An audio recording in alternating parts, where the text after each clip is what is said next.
আলাইকুম। আজকে আমরা জানব আল্লাহ তাআলার নিয়ামতের শুকরিয়া আদায় সম্পর্কে।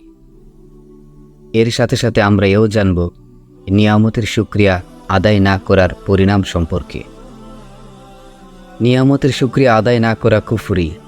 এটা বড় কুফরি না, ছোট কুফরি।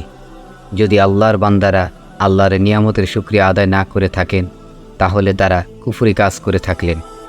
এজন্য আল্লাহ পাক পবিত্র কোরআনে স্পষ্ট করে বলেছেন, তোমরা আমার শুকরিয়া আদায় করো, আমার সঙ্গে কুফরি করো না।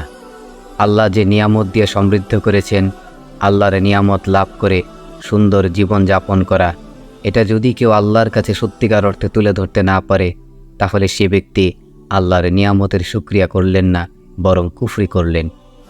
এজন্য আল্লাহ পাক সূরা দোহার শেষ আয়াতে বলেছেন, তুমি তোমার রবের নিয়ামত প্রকাশ করো, কারণ তোমার কাছে যখন নিয়ামত এসেছে তখন আল্লাহ পছন্দ করেন যে তুমি আল্লাহর এই নিয়ামতের বিষয়টি তুলে ধরবে। আল্লাহর কাছে বলবে, আল্লাহ আমাকে নিয়ামত দিয়ে সমৃদ্ধ করেছেন।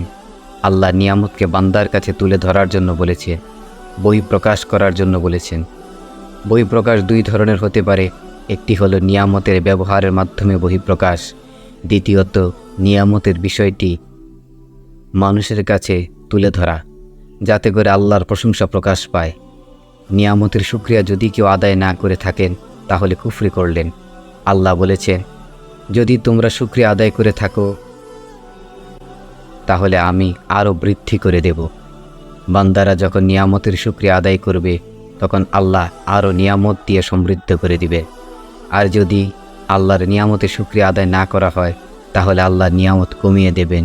এবং সেই সঙ্গে আরেকটি কঠিন বাণী আল্লাহ বলেছেন, জেনে রেখো আল্লাহর কঠিন আযাবও তোমাদের জন্য অবধারিত থাকবে।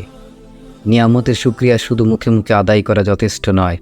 কোরআনে আল্লাহ পাক বলেন, তোমরা আল্লাহর শুকরিয়া আমলের মাধ্যমে আদায় করো। সুতরাং বান্দারা শুকরিয়া আদায় করবে। শুকরিয়ার অনেকগুলো দিক রয়েছে, তার মধ্যে আমলের মাধ্যমে শুকরিয়া আদায় হলো শুকরিয়া আদায়ের সর্বোচ্চ স্তর। মনে রাখা জরুরি, আল্লাহর নিয়ামত বুঝতে পারাও আল্লাহর বিশেষ রহমত।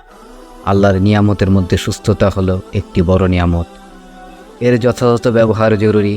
অনেকে হতাশায় পড়ে যান এবং আফসোস করেন যে, হায় আমার কিছুই নেই।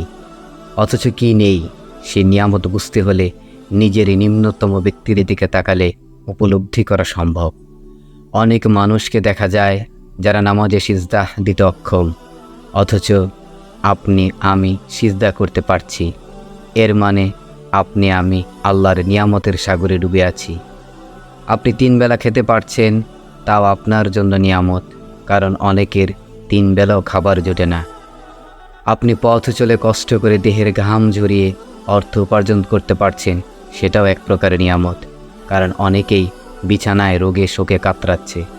আপনি সুন্দর করে কথা বলতে পারছেন এবং আল্লাহর নৈপুণ্যে ঘেরা সব সৃষ্টি দেখতে পারছেন, তার মানে শুকরিয়া আদায় করুন, কারণ অনেকেই বোবা ও অন্ধ হয়ে আছে। আল্লাহ পাক আমাদের সবাইকে শুকরগুজারি বান্দা হিসাবে কবুল করুন এবং বেশি বেশি করে আল্লাহর নিয়ামতের শুকরিয়া আদায় করার তৌফিক দান করুন। ওমা তৌফিক না ইল্লা বিল্লাহ। আসসালামু আলাইকুম ওয়া রাহমাতুল্লাহি ওয়া বারাকাতুহু।